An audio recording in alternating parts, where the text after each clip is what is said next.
Hi viewers, happy Sunday మీ అందరికీను. ఈరోజు మరో రెసిపీతో మీ ముందుకు వచ్చేసాను. ఈరోజు చేయబోయే రెసిపీ చికెన్ 65 గ్రేవీ కర్రీ చేయబోతున్నాను. ఎంతో టేస్టీగా ఉండే కర్రీ రెస్టారెంట్ స్టైల్లోని చేసేద్దామా? చాలా ఫాస్ట్గా యమ్మీగా డెలీషియస్గా ఉండే కర్రీ చేయడానికి ముందుగా మనం ప్రిపరేషన్ చేసుకుందాం. Let's start.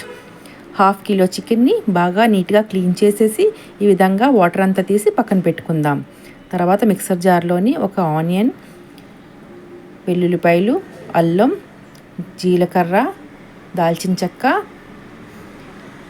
యాలకులు, మరాఠీ మొగ్గ,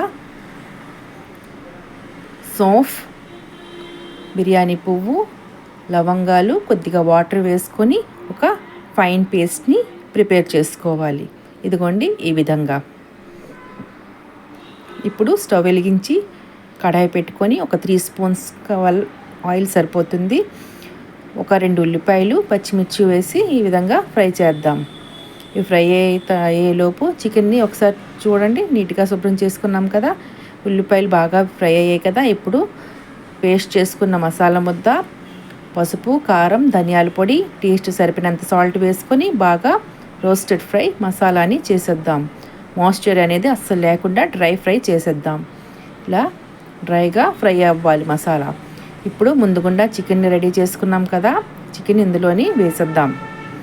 మసాలా అంతా చికెన్కి పట్టేలా ఒకసారి చక్కగా అంతా కలుపుకుందాం.